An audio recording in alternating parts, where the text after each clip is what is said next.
Nako, pambihira. Napakarami hong nagdiwang sa mundo ng social media noong nakita nila yaang larawan na yan itong si Boying Rimulya. Di ba natin malaman bakit yung ating mga kababayan pinananalangin kahit na sa kanyang kaarawan, pinananalangin na sana ay magurgur na daw ho siya.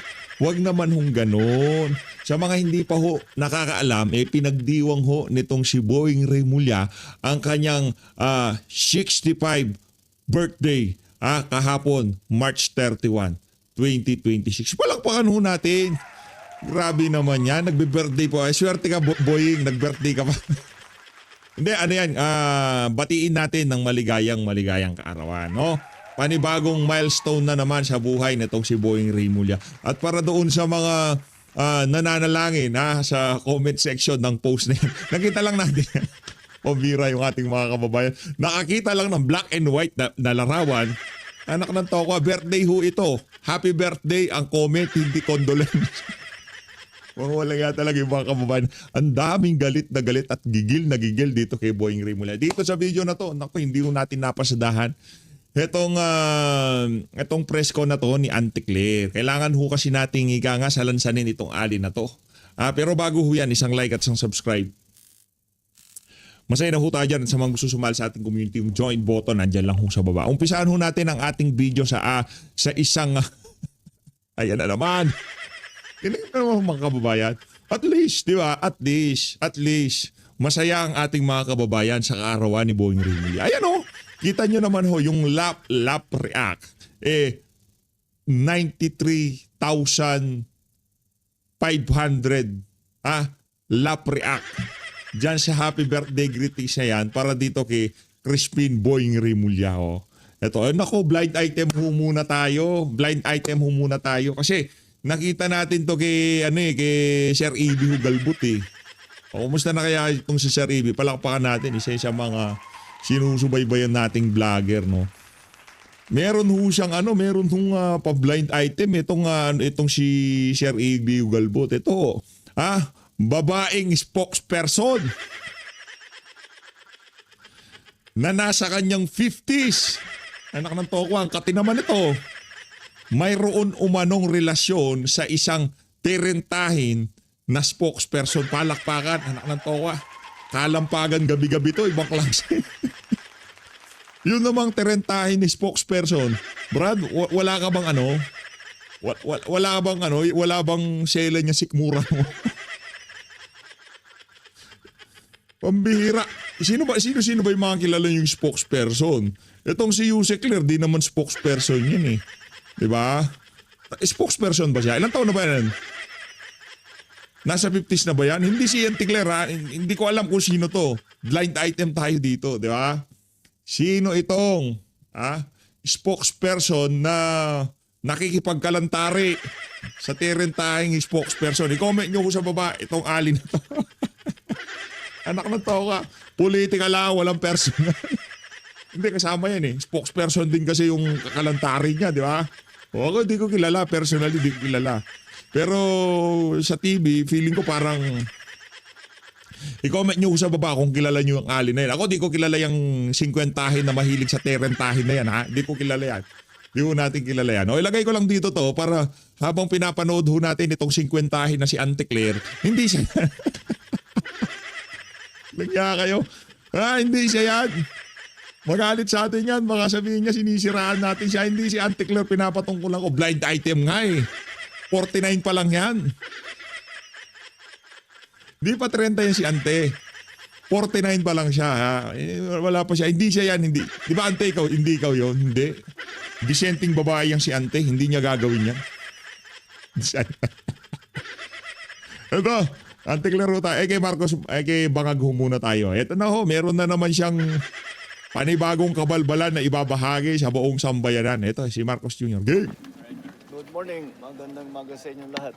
Dito naman tayo sa, malapit na tayo sa Cabanatuan.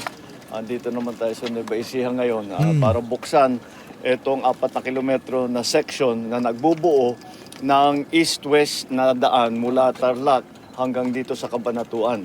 At ito ay kasama ulit doon sa ating instruction na buksan lahat na maaring buksan na ng mga connect. Buksan na daw yung lahat ng maaaring buksan. Brad, buksan mo yung mga maleta. Yung mga di umanong maleta ang idiniliber sa Ilocos Norte, yun ang buksan nyo. Di ba? Huwag nyo sabihin sa akin na libel yan, ano yan. Di umano, sabi ni Saldico, diniliberan kayo ng maleta sa Ilocos Norte. Yun ang buksan nyo. Hindi yung kung ano-ano yung binibida nyo sa amin. Hindi kakanayan, Brad. Bihira. Nector. Ano? 4 na kilometro, mag-aabala ka na pupunta. Ano kasi raulo? Nagliliparan ng presyo ng mga produktong petrolyo, pupunta ka sa 4 na kilometro para pasinayaan mo. Brad, kaya na ng alter ego mo yan. Kaya na ni Vince Dizon yan. Ang vice president mo na si Vince Dizon, kaya niya na yan. Ang dami nilang pinagpipilian eh. Kaso para majority ng kanilang mga kandidato sa 2028. No, ito. Ito yung mga possible na candidate. Kayo mag-comment sa baba kung tingin nyo may bitaw itong mga babanggitin kong pangalan na to. Mga pumupusturang magpresidente. Risa Hontiveros, yung kapatid niyan, gabinete ni Marcos Jr. Risa Hontiveros. Nicolas Torre. Hindi. Yung presidential muna. Presidential muna tayo. Presidential. Risa Hontiveros. Para sa ano to, admin ha? Risa Hontiveros. John Vic Remulla. Lenny Robredo. Yan tatlo na yan. Presidential nila yan. Puro lahat na may tama lahat. Ha? Wala ko tayong mapapakinabangan sa tatlo na yan. Ngayon naman, sa mga possible na isisiksik nila bilang Vice President, Nicolas Torre. Yusek Claire Castro. Hindi, Senator Yusek Claire. Maraming atraso yan, kaya kahit na hindi mananalo yan, sa tingin ko tatakbo ng elected post sa 2020. Yan si Ante, makikipagsabayan ho yan dahil nga maraming hahabol dyan sa ali na yan. Ang dami hong binuwisit niya sa nakalipas na 3 taon. Kahit akong politiko, hindi ako palagante. Anak ng tokwa sa mga kabalbalang ginawa ng ali na yan, parang tipo. Di ba? Yan ho ang mga kalidad ng kanilang mga kandidato sa 2028. Ano pangalan to? Si John Vic Remulla. Mantakin nyo, John Vic Remulla, presidente ang kanyang pumupustura siya bilang presidente. Isipin nyo na lang ho yan, mga kababayan. Pumupustura si John Vic Remulla pagka daw in-endorse siya, talagang bigay na bigay, di ba? Nicolas Torre, Vice President. Yan ang mga kandidato nitong si Trililing, di ba?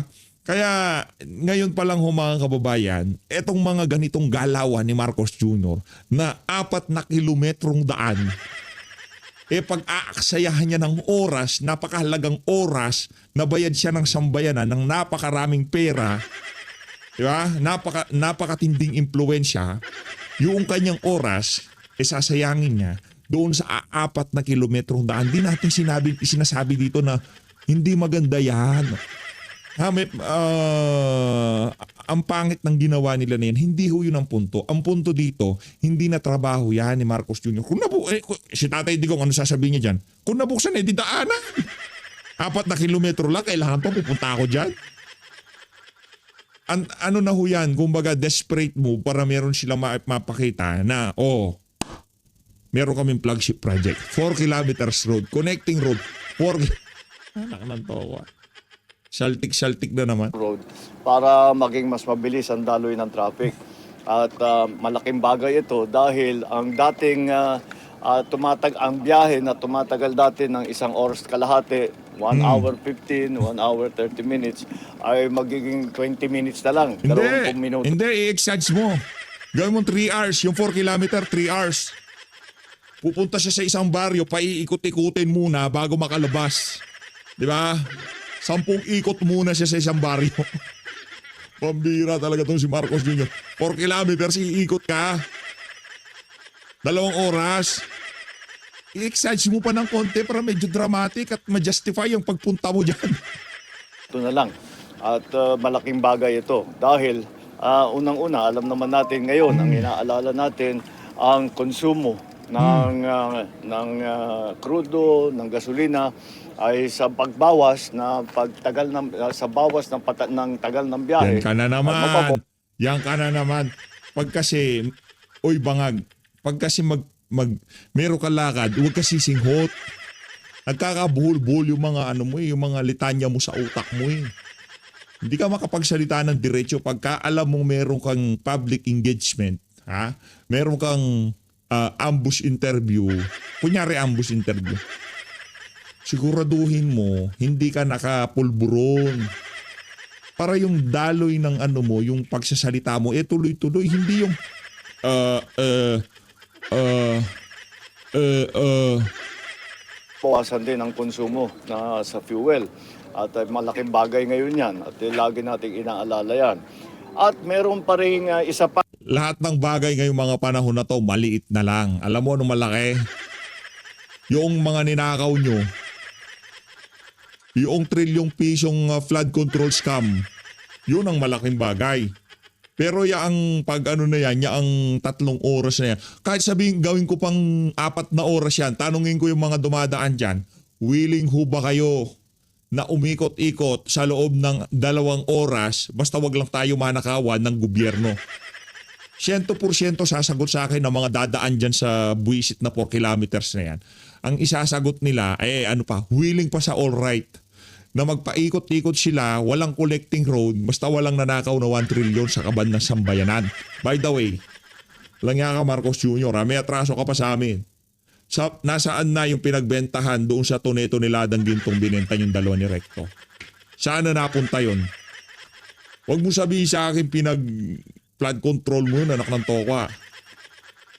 Ang dami yung pananagutan sa sambayan ng Pilipino at ulit-ulitin namin to hanggang dun sa punto na bababa ka na sa pwesto. Hindi ka makakalimutan na sambayan ng Pilipino sa mga kabalbalang ginawa mo sa amin. Hindi ka, sinasabi ko sa iyo Marcos Jr., tapos na termino mo, ikaw pa binibira namin dito. Sa dami ng kabalbalang ginawa mo, sa dami ng nakawan na nangyari sa administrasyon mo, hindi ibig sabihin tapos ka na sa Malacanang, tapos na pag-uusap natin. At hindi lang ako yan. At hindi lang si PH Update yan. Naniniwala ho tayo, majority sa mga vlogger, pinaghahandaan na nila ang pagbaba mo. Pinaghahandaan na nila kung paano ka namin aaraw-arawin pag wala ka na sa Malacanang buwisit ka. Nangyakakala mo ako talaga, araw-arawin kita rito ka at wala ka na sa Malacanang. Yung mag-init yung ating mga kababayan, pagka nakita ka sa daan ng ating mga kababayan, talagang binibigyan kanila ng daliri. Langya ka. Pang malaking advantage itong ginawa nating pagbukas nito at pagbilis ng pagdaan ng traffic. Alam nyo naman, ang Nueva Ecija ay yan ang rice granary ng Pilipinas ngayon. Wow. At Yung mga farmer dyan sa Nueva Ecija, ayaw nyo bang murahin yung Marcos Jr. na yan?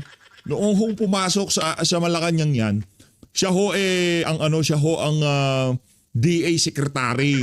Para sa mga magsasaka kulang-kulang 1 taon ho siya ng DA Secretary bago pumasok yung parang mongoloid na DA Secretary natin na ngayon. Yung parang yung mukhang mataba kasi mataba. Ay sorry sa mga may kapangsanan ho, alam ko namang ano yan, yung Down syndrome no. Pasensya na ho sa salita ko kasi medyo, ang pangalan nun, ang pangalan nun. Basta hindi DA Secretary. Ang point natin, para sa mga magsasaka natin, yang mama na yan, pagpasok niya sa gobyerno, kaagad niyang hinawakan, anak ng tokwa, agriculture. Ni isang beses sa buhay niya, di man siya nagbungkal tapos mag-agriculture siya. Pares lang naman silang dalawa nitong si Kiko Pangilinan. Si Kiko Pangilinan, pechay lang naman ni Sharon ng dinidiligan niya. Farmer na daw ho siya. Anak ng tokwa, pechay lang ni Sharon ng dinidiligan po. Farmer ka na? Lang yan. Kasi si Sharon, meron tanim na pechay sa kanyang garden. At araw-araw, si Kiko, dinidiligan niya yun. Diba? Tapos ito, nagbida-bida pagpasok ng administrasyon niya, DA Secretary siya. Nagkahendot-hendot ang department. Matagal niya na kung gustong hawakan yun. Hindi ko alam kung meron siyang gustong ipunto. Kasi yun ang linalabi niya nung panahon ni Tatay Digong, hindi binigay sa kanya. Hindi ko alam kung anong gusto niyang patunayan. Kinuha niya DA Secretary. Anong ginawa niya? Binitawan niya rin. Sinto-sinto ito ay makakatulong bawasan ang transport cost. At sa ganun, sa pagbawas ng transport cost, ay mananatili ang presyo ng bigas dahil dito nakita naman bagong tanim ang ating mga palay. Kaya malaking bagay yung kahit na 4 na kilometro ang ating pinag-uusapan, ang magiging epekto nito ay napakalaki, hindi lamang sa pagbawas sa oras ng biyahe, hindi lamang sa pagbawas sa konsumo, kundi pati sa pagpapanatili ng presyo ng bigas na alam naman natin pag tinamaan ang langis ay maraming sumusunod pati pagkain. Kaya yan ang inaabangan natin at inaalala natin at binabantayan natin ng mabuti. Ang dadaan dito ay mga siguro 11,500 na tao na vehicle. 11,500. Anak ng to ako, highway dadaan tao. Sira. Anak ng to, lakas yung tawa mo, Brats. Ha? Highway dadaan tao. Sasakyan dadaan dyan, Brad. Sinasabi, advice kasi, makinig ka sa mga advice sa'yo. Bago ka magsalita, huwag ka magpupulburon. Para hindi nagkakandabuhol-buhol yung utak mo. Langya ka. 11,400 vehicles ang dadaan dito kada bawat araw. Kaya't malaking Very bagay nice. itong binubuksan natin. Kaya patuloy natin ginagawa ito para maging mas madali ang pagbiyahe ng tao at maging mabuksan na natin dahil kung pupunahin ninyo ang mga highway natin, ang takbo north-south. Ito ang isang, pag nabuo ito, pag nakaabot na tayo hanggang sa east coast ng Luzon, ay ito na yung pinakauna na east-west. Nakasimangot na naman si Vince Dizon. Sabi siguro ni Vince Dizon, anak ng toka, wala, sablay to. Hindi talaga ako magiging presidente. Brad, hindi ka talaga magiging presidente. Sinasabi ko dito, Kevin Dizon, hindi ka magiging presidente. O hindi ka magiging vice president. Yung plano yung dalawa nitong si Lenny Robredo na magtatambalang kayo. Nakananto ka, mag-isip-isip ka, Brads. Para dito, Kevins, wala naman sa matinong kaisipan yung mga kasama mo na yan. Alam naman namin, Vince, isimangot mo yung mukha mo kung tinakot ka ng administrasyon na to. Tinakot ka ba nila doon sa issue ng BGDA? Isimangot mo lang mukha mo, Brad. Naiintindihan namin yan. Pero hindi pa rin dahilan yan para magpakaaso ka at magpakasunod-sunuran sa kawalangyaan ng administrasyon na to. Na daan, na highway. At again, mabubuksan lahat ng mga iba't ibang area, mapapagaang ang pagbiyahe, mababawasan ang konsumo ng gasolina, ng krudo, at pananatiliin natin ang presyo ng ating pagkain. Maraming salamat. Patuloy po. Wala bang tanungan? Anak ng tokwa, ng budol na naman.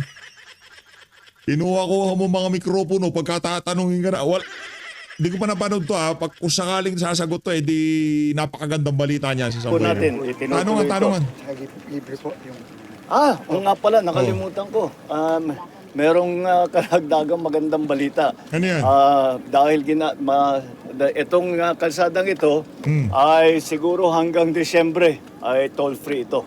Kaya libre muna. Kaya pwede nang dumaan ng mga iba't ibang truck para pwede na silang Brad, ulitin ko na naman ba? Doon sa huling video natin pinag-usapan na to, hindi namin kailangan yung toll-free. Kaya na magbayad ng toll. Ang problema namin, yung presyo ng krudo, yung presyo ng gasolina. Wag niyong palubagin ang loob namin diyan sa mga free toll, visit na free toll na yan. Bigyan niyo kami ng 55 gasolina. Bahala na yung toll na yan, babayarin namin yan. Magkano yung toll? Di ko sinasabing pangit pero mas makakatipid pa rin tayo kung ibabalik sa 55 yung gasolina at sa 70 o 60 yang yang diesel, di ba? Kahit ano panghihilot ang gawin nitong bangag na to, wag mo kayong magpabudol. Notorious yan sa pambubudol. Tempo natin pati ang traffic sa MacArthur. Para yun, ulit, bibilis. Basta bumilis ang biyahe, nababawasan ang bayad sa konsumo at yung produkto na dinadala ng ating mga truck ay hindi Wala na. tataas ang presyo. Kaya yan ang malaking epekto dito. At hindi lamang Brad, hindi yung daan, hindi yung tol ang nagpapataas ng presyo. Alam mo yan, anak ng tokwa. Kung siguro, kung doon sa percentage na maapektuhan ang presyo ng mga produktong, mga produce, mga inaangkat na mga produkto sa norte o kung saan mang bahagi ng Pilipinas, yung bahagi ng yung porsyento para sa tol, siguro maglalaro lang yun doon sa kabuuan ng buong presyo ng halimbawa isang isang kilong carrots galing galing Baguio. O halimbawa lang to, halimbawa, sandaan, yung 1 kilo ngayon, sandaan. Di ko alam presyohan Sandaan, halimbawa. Yung sabihin na natin, yung pag-aangkat doon kasi mura lang doon eh. Let's say 40 pesos lang yun. Inangkat doon. Halimbawa lang 100 pagdating sa Maynila. Yung pagbili doon, yung punan 40 pesos. Yun hong transportation noon, pag-angkat yung sa sasakyan, yung krudo, yung gulong mo. Pagdating ho doon sa tol, yun ho yung pinakamaliit na maliit na bahagi doon sa pagtaas noon. Kasi doon pa lang sa pagtatanim, doon na tumaas eh. Ano bang ginamit nila diyan? Mga pataba. Saan ba gawa yung pataba? Galing din ho yung byproduct ho yan ng mga produktong petrolyo, di ba? Tinatanim pa lang yun, tumataas na kaagad yung production cost o yung pagtatanim doon sa carrots na yun. Ngayon, pag i-transport yan, siguro doon sa 60 pesos na pang-aangkat doon, siguro nasa 5 piso lang yung doon. 5 piso lang yung toll doon. Doon sa kabuuan ng bultong inaangkat nila. Ngayon, kung pababain natin yung presyo ng krudo, kahit na mag-toll na tayo, walang problema. Walang problema kahit mag-toll na tayo kasi bawi pa rin tayo eh. Bakit? Mura natin maaangkat from 40 pesos. Halimbawa magiging 25 pesos na lang doon. Kasi doon pa lang sa pataba nakamura na yung nagtanim ng carrots na yun. Imbis na 40 pesos mong aangkatin yun doon sa nagtanim, bibilin mo na lang siya 20 pesos. Dahil nga mura yung kanyang produce, yung pagtatanim niya. Itong si Marcos Jr., binubudol tayo. Dinadaan ho tayo sa mga patol-tol. Ang tol-tol! Wala sanang dumaan dyan habang nagsasalita ka, visit ka. Binubudol mo na naman sa bayan ng Pilipinas. Tol. dahil hindi lamang dito sa daan na ito, kung hindi sa mga iba't ibang daan na nakapaligid dito sa ating binuksan ngayong araw. Mr. Okay? President, sir, Yeah. may we know your plans lang po for the Holy Week? For the Holy Week, I will spend... Maglululo silang dalawa nitong si Martin Romualdez, si Martin Romualdez siya at saka ng kanyang asawa. Sabay-sibay sila. Lulo sila sa Ilocos Norte. Nantokan gagawin yan. And a few days in Ilocos Norte.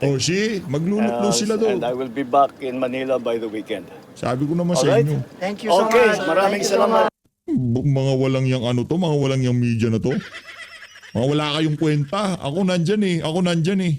Mr. President, bakit binibida nyo yan? Baka, yung daan na yan, kailangan ng sambay ng Pilipino, yung presyo ng krudo pababain. Basic kayo. Yay! Maaari Tayo. na po akong tumanggap na inyong mga katanungan. Para po sa unang katanungan, Let Narciso Diz. Antikler, matagal na tayo hindi nagkikita. Nag-blind item pa ako ng babaeng aliparot na nasa 50 na nagkikabit sa tarentahin, ha? Tigilan mo ako sa mga mo. Galingan mo yung mga question and answer portion mo kasi ngayong araw na to medyo maikli pasensya ko eh. Kita nyo naman medyo medyo tayo ngayong araw na to. Hindi yung wala muna yung yung PH update na medyo mahabang pasensya. Balagbag muna tayo. ZRH.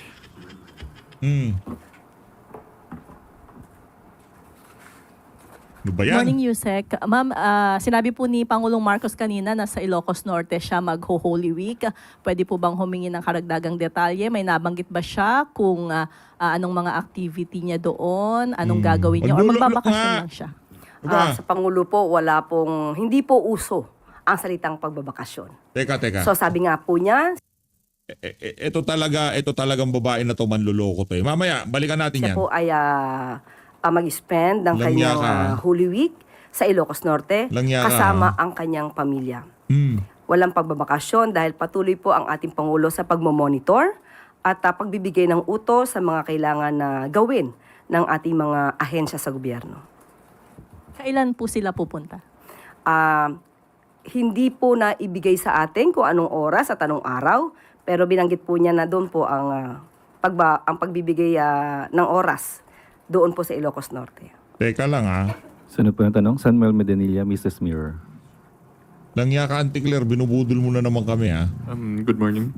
Walang iya mo, Senator Sherwin Gatchalian called on the Executive Department to conduct high-level Yan ang problema. Hindi nagbabakasyon pero nagbubudel fight sila, palakpakan mga kababayan. Diba, sabihin mo kay Auntie Claire, hindi ko lang bago to, luma to. Kung luma to, walang problema. Pero payat si Marcos Jr. dito, sa tingin ko, bago to ha. Hindi ko, galing to sa MP, galing to kay Sir E.B. Ugalbot, ayan Pangulong Marcos, nasa Ilocos Norte, man sa Semana Santa, tutok pa rin umano sa sitwasyon ng bansa. Palakpakan. Multitasking habang naglululo tutok sa problema ng bansa. Di ba? Sir E.B., multitasker kayang-kaya niyang pagsabay-sabay niyan. Pagbubudel fight niya, pagsinghut niya, pagtutok sa mga problema ng buong bansa. Di ba? Palakpakan natin. Tindi ng trip nitong presidente na to. Yan. discussions with Iran to ensure safe passage of Philippine-bound vessels through Strait of Hormuz. Does the President Balik consider natin yung may kabit. Kahapon po ay nagkaroon din po Kala mo mawawala na yung may kabit na dyan. Ay, hindi pala kabit. Haliparot.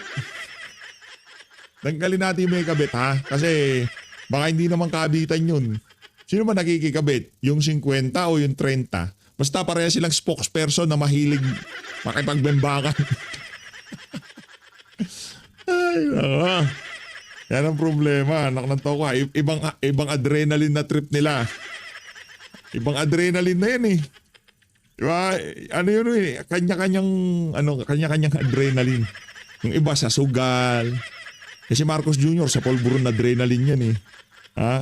Yung iba naman sa sa mga pagmumotor, pagbabike, di ba? Ito ang adrenaline na to sa kama. Lang yan. Diba? 50 ka tapos kakabit. Makikikalantari ka sa terantahe. Pambihira. Hindi. po ng meeting ang uplift at yan po ay ipinag-utos na po ng Pangulo kay Secretary Tez Lazaro at ayon po kay Secretary Tez Lazaro ng DFA, Yo! makikipag-usap po siya sa ambassador ng Iran. Yan. Most probably po ay tomorrow, kung hindi man po magkakaroon ng schedule tomorrow, by next week po. May na-mention po kaya, ma'am, kung may mga ships na nakaschedule na papuntang Pilipinas na dadaan sa Strait of Hormuz? Wala pa po nabanggit sa atin si Secretary. Ako. Kung ako nandyan, tatanungin ko kaagad. Yusek, dahil ang dating parang tagapagsalita ho kayo ng Malacanang, spokesperson din naman ho kayo. Kilala nyo ho ba yung 50 na spokesperson na nakikipagbembangan doon sa terentahe? Yun lang tanong ko dyan. Tapos tatayo na ako, alis na ako. Walang maraming cheche bureche, di ba? Yusek, siguro marami ka namang kilalang spokesperson na terentahe. Sino ba yung 50 na spokesperson na mahilig makipagbembangan sa mga terentahe? Yeah. On another topic, ma'am, may estimate na po ba kung magkano na yung nagagastos na Marcos administration for its Middle East crisis response? Sa ngayon po ay hinihingi po natin lahat ng ulat ng mga ahensya. Yeah. Most probably by next week, maibibigay po namin sa inyo. Yan. Last na lang, Gusto ko yan. ma'am. May schedule na po kaya kung kailan yung next uplift na committee meeting kung sakali?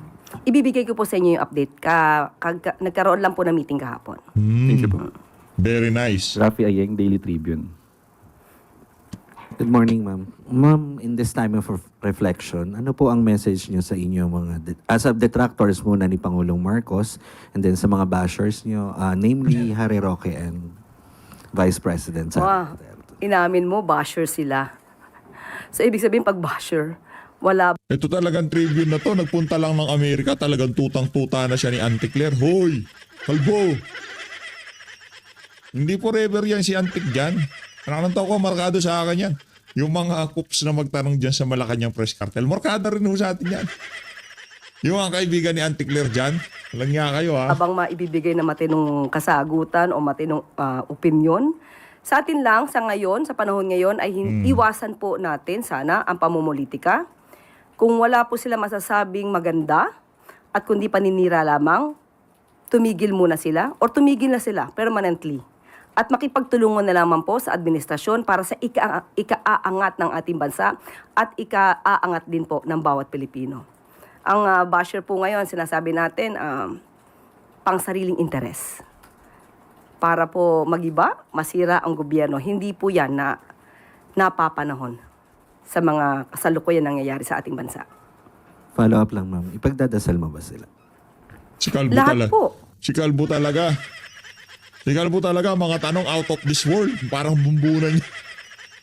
Ang alam mo, Brad, hirap kasi yung mga nagbabanal-banalan eh. Tayo kasi di tayo gano'n. Di tayo nagbabanal-banalan. Di ba? Hirap yung ganyan. Yung tipong pagka Semana Santa, doon ka lang nagdarasal. Ang hirap ng ganyan. Anak ng tawa, kung tipo magsisimana Santa, di ba kayo magsisidasalan? Kailangan, wala naman hong masama. Di ba? Kung Semana Santa, siyasatin mo sarili mo, alalahanin mo yung mga dahilan kung bakit natin ginugunita yung mga araw na to. Di ba? Yun eh. Pero para yung paggunita sa araw na kung saan ipinakita ng Panginoong Diyos ang talagang napakatinding pagmamahal sa siyang sinukob. Ikakabit natin sa politika napakaano naman huwata nun. Ika nga hindi ko lang alam pero ako hindi ko trip yung ganun. Stick tayo sa politika, Brad. Balagbagan tayo dito. Semana Santa, hindi Semana Santa. Focus tayo sa issue. Anong issue? Inutil ang gobyerno tapos ang usapan. Diba? Wag natin idaan doon sa mga paawa, ipagdarasal yung huba sira. Anak ng tawa.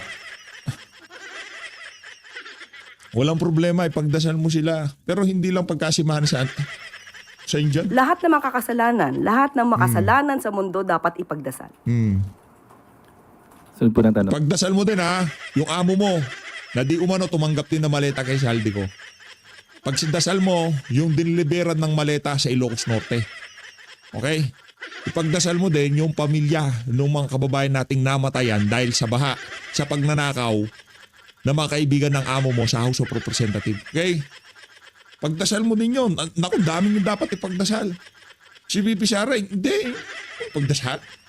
Marami kami nagdadasal para sa kanya. Mahirap na baka... Sino bang inaano nyo? Sino bang dinadasalan nyo? Sa ngalan ng maleta? Envelope? Sa damukal na pera? Ganon? Iba yun. Ang unang tanong kasi, kanino kayo nagdadasal? Sino ba Diyos nyo? Ana Bajo, GMA News Online. Morning, ma'am. Oh. Ma'am, in relation to criticisms, may we just get a palace reaction on Senator Amy seeking forgiveness from her father, late President Ferdinand Marcos Sr., for not being able to watch her brother, the president. May I read a portion of her statement? She said, "Hindi ko nabantayan kaya dad, sinubukan ko talaga, pinagpilitan ko.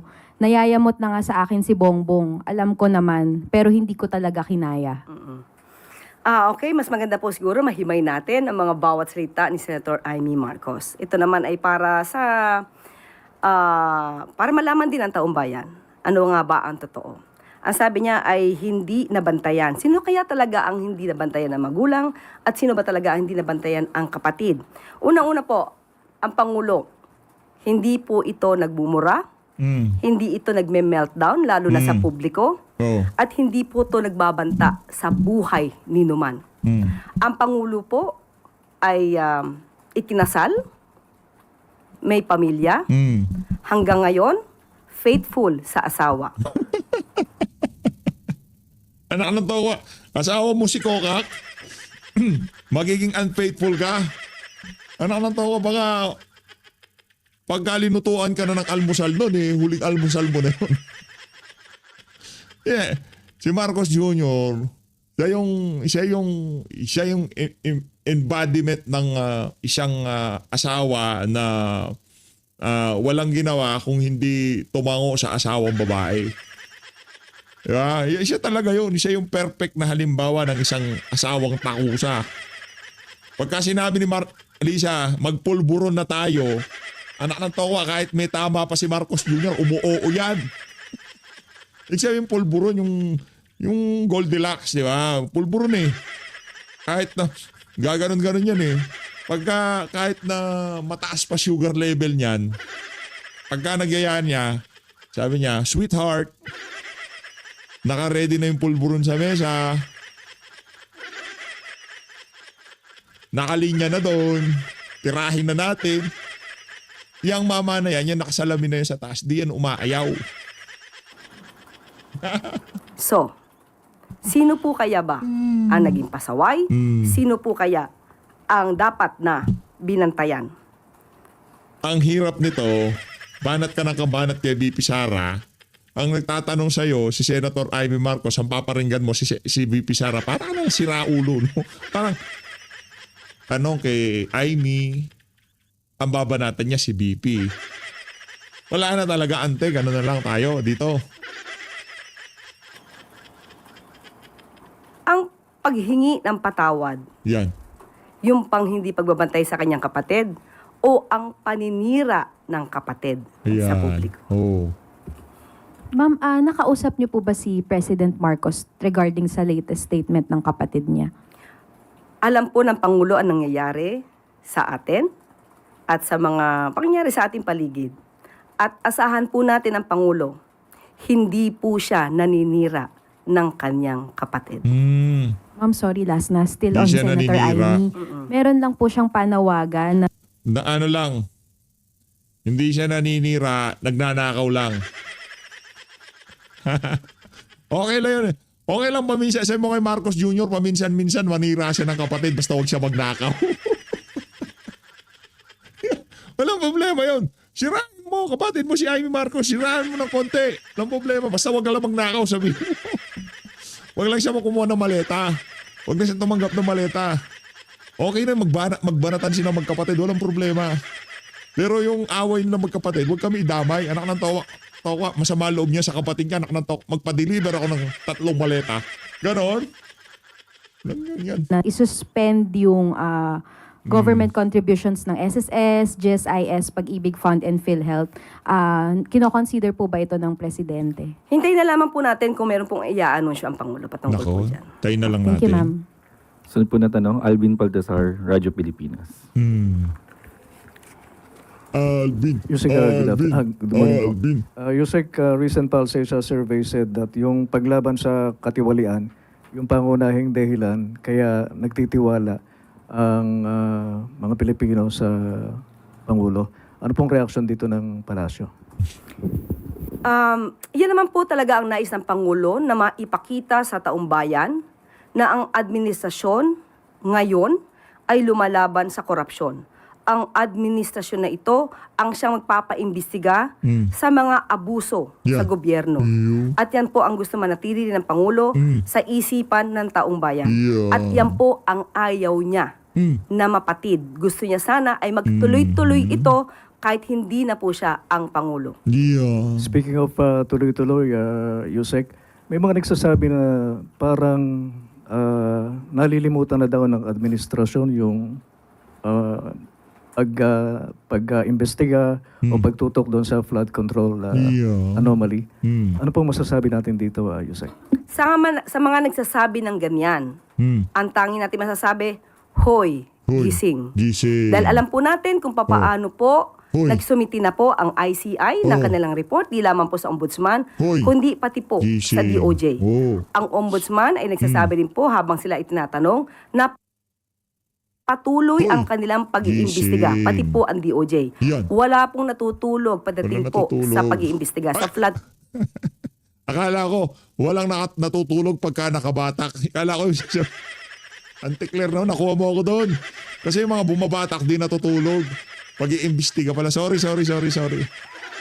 Dali na naman ni Ante. control projects. Ito ay tanging paninira lamang sa Sorry. gobyerno.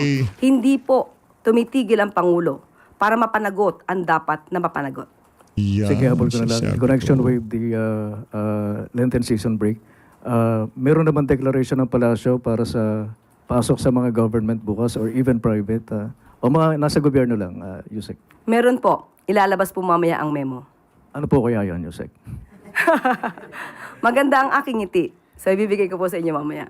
Yusek, isa PTB na lang, yan eh, habol lang PTB. tungkol doon sa Iran. Gaano po PTB yan maganda ang relasyon ng Pilipinas tsaka ng Iran? Hindi. Sa aking Hindi pong maganda. pagkakaalam, Hindi maganda.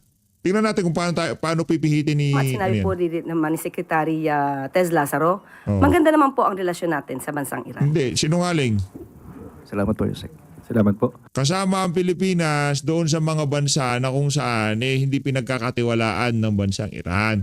Dahil nga isa tayo sa mga aso ng mga Amerikano dito sa Southeast Asia. Dito nakadeploy ang kanilang mga kagamitan sa bahagi ng mundo na to, sa Pilipinas. Hindi sa Indonesia, hindi sa Thailand, sa Pilipinas ho. Diba? Yan ang malaking kasinungalingan dyan. Kasama ho sa binabantayan ng bansang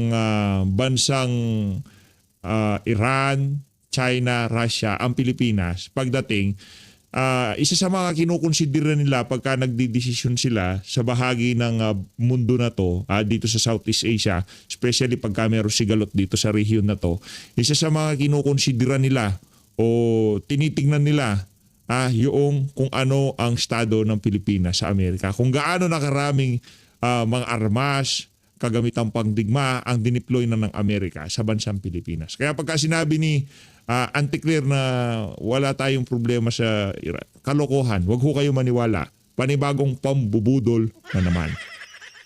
Maricel Halili, TV5. Good morning, Yusek. Yusek, peso has reached another record low. What does it mean for the country? Hindi po natin nais na ganito. Hindi po ninais ng Pangulo na magkaroon ng gulo sa Middle East. Ito po ay talagang nagiging epekto at ang paghina po ng peso kontra dolyar ay bunsod na rin po ng geopolitical tension na nangyayari po sa Middle East. So, talaga pong ito ang maaaring kahihinatnan hanggat hindi po napipigil ang tensyon o ang sigalot sa Middle East. Pero how concerning is this, Yusek? Considering na I think this is the 7th time na bumaba siya ng husto within the month. Yes, dahil nga po sa nangyayaring sigalot sa Middle East at ang alam po natin ang ginagawa ng Pangulo at ng administrasyon na ito upang maibsan po ang impact ng epekto nitong sigalot sa Middle East. At gagawin po ang lahat para po maayos ang lahat na nangyayari, pati po ang pagtulong sa ating mga kababayan. Ivy Reyes, Bilyonaryo. Hi, Yusa. Good morning. DTI said no price increase is expected until April 16, but after that period, is it safe to say na we're expecting price increase for basic commodities by then? Nakausap po natin kahapon si Secretary Chris Roque at nag-report po siya sa Pangulo sa Uplift at sinabi po niya at na meron nga po tayong listahan dito ng mga produkto ibibigay ko po sa inyo, hindi ko po alam kung kayo may kopya na, pero ibibigay ko po sa inyo ang kopya na ito, kung saan po nangako po ang mga manufacturers na hindi nga po magkakaroon ng price increase hanggang April 16, 2026. Pero nangako rin po sa Secretary Chris Roque na weekly ay magmamonitor po sila at sa aking pagkakaalam, balak po niyang makipag-meeting muli ngayon sa mga manufacturers para po hindi tumaas ang presyo. Pero sabi nga natin, may mga pagkakataon po talaga na hindi natin kakayaning pigilan dahil sa nangyayaring sigalot sa Middle East. Pero lahat po ng pwedeng gawin ng ahensya ng gobyerno ay gagawin po para po hindi maging mahirap na pasanin ito sa ating mga kababayan. Assuming magtaas po talaga ng presyo after April 16, bukod po sa pakikipag-meeting ng DTI, ano po yung contingency measures ng gobyerno? Okay, sa ngayon po, ayaw na po natin sabihin na magtataas sila.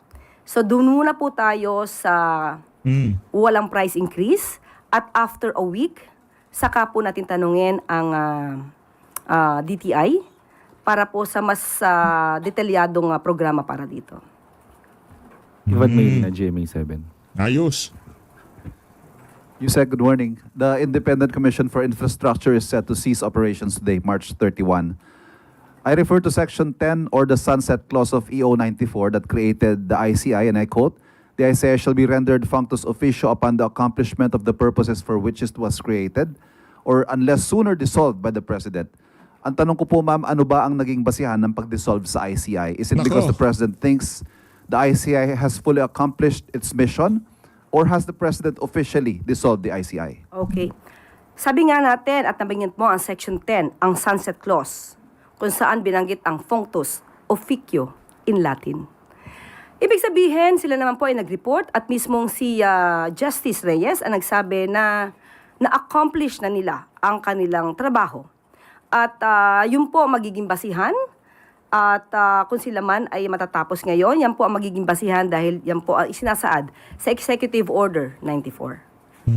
Yusek, may update na ba sa naging pag-aaral ng Malacanang sa report ng ICI? I remember in a previous briefing you told us that it's taking a bit, it's taking some time dahil mahaba-haba po yung report. Nabasa na ho ba ito ng Pangulo at anong naging takeaways niya? And is there any new directive to the Ombudsman or maybe the DOJ? Hinayaan niya po ang ICI na mag-decide kung ito po ay tatapusin ang kanilang trabaho base sa kanilang accomplishments. At nung nagsumiti na po ang ICI ng kanilang report sa DOJ at sa Ombudsman at siya mismo ang nagsabing tapos na po ang kanilang mandato. So, doon lang po nagre-rely ang Pangulo. Ivan Mayrina, tapos na ICI. Ano na sila, kumbaga, para sa kanila na-resolve na ang issue natin dito sa mga maano man lang flood control. 'Di ba? Hindi naman hindi naman ma-activate niya sunset clause na 'yan. Kung meron pa silang trabahong gagawin. Ika nga planchado na. Malinis na si Marcos Jr., hindi nasabit si Martin Romualdez. Ika nga yung mga malalapit sa administrasyon talagang absuelto at kaya nakisaldi ko at doon sa mga district. Yung mga district engineer, pag napunta sa district engineer, delikado si bunuan nasa mga kontraktor. Yan. Zaldico, ang mastermind lang Zaldico at kontraktor. Maliban doon, wala na. Si Martin Romualdez. Di daw off the hook. Luloko pa tayo no? Walang yato. Ma'am, sorry. Ang sabi nyo kanina sa mga nag-iisip na, or siguro yung mga bitin sa naging pag-iimbestiga na ICI, sabi nyo, gumising sila dahil maraming ginagawa ang gobyerno. But hindi rin ho siguro natin maiaalis na marami ang underwhelmed if not disappointed. Correct. Because the creation of the ICI raised expectations of the administration's resolve to hold corrupt officials accountable. Pero may mga tanong pa rin ho hanggang... In fairness sa GMA, kay Ivan Mayrina, in fairness, isa sa mga maaanghang magtanong dyan sa Malacanang press cartel na yan. Palakpakan natin si Ivan. Lahat yan, yung sa Tribune, nakikipagbulahan lang, nakikipagchismisan lang kay Anticlear yun Di ba? Attendance lang yung Tribune na yun Pagpapakita dyan yun para mapakita niya sa pahayagan niya na, present ako nagtanong ako kay Anticlear. Ngayon yun na yun. Fairness, Ivan Dahil wala pa hong nakukulong na malalaking isda. Okay, ganito po ang trabaho ng ICI, Fact-Finding Committee. Nako. Marami na po silang naisumite sa DOJ, marami na po silang nasumite sa Ombudsman. So ang ibig pong sabihin yan, hindi po natulog, nagpahinga, hindi nag-relax ang ICI. Ngayon po, lahat po ng Naglulo lang kanilang sila, naglulo. nairekomenda, nakasuhan o for further investigation, nasa kamay Ano ba ibig sabihin nung saltang naglulo?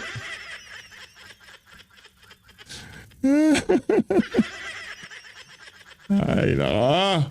Nyayari dito, na nyayari. po yan ng DOJ at ng Ombudsman. Nyanyari. Sa totoo lamang po, mukhang overwhelmed po ang Overwhelmed. Ombudsman at ang DOJ sa dami po ng mga kasong pinaparekomendang sampahan dito patungkol sa flood control project. So, hindi po masasabing yun lang ang naging trabaho ng ICI. Ang masasabi po natin, iyon ang naging trabaho ng Wow. ICI. Panindigan po natin, ma'am, that the investigation and the prosecution will spare no one, Of course, yan ang no gusto. matter how high up. Definitely. Kahit sino pa yan, kung meron kinalaman, may ebidensya, hindi puro pamilya. Sabi nga natin, stop the drama. We have to Stop start the drama. working. Ang marami po kasi nagdadrama sa Yan. media. Yan. Ang kailangan natin dito, ebidensya. Ebidensya. Oo. Na siyang magtuturo Yan. at siyang magiging basehan para ma-prosecute Yan. ang mga taong involved. Ayun, sinasabi ko. Thank you. Salamat po. Yun na po ang huling Stop katanungan. the Yusek, drama. balik na po sa'yo. Okay. Okay na. Bubulayan na tayo ni Antik na. Dito na una tatapusin ang ating reaction video. Maraming salamat sa pag-support sa PHP. Mag-ingat po kayo sa mga nagtatanong kung bakit medyo madalang yung upload natin. Bibilis na ulit yan. Bibilis na. Diyan na busy ho tayo ng konti. No? Okay lang. Paminsan-minsan dapat si PH Update medyo pumipihit din ng konti sa preno sa content, di ba? Tataka yung mga kasama natin eh. Uy, PH, wala ka pang upload. Uy, PH, pati isang video ka lang ngayon. Di sana eh, no? Salamat po mga kawan. Mag-ingat po kayo lahat. Mahal natin Pilipinas. Saludo, maraming salamat.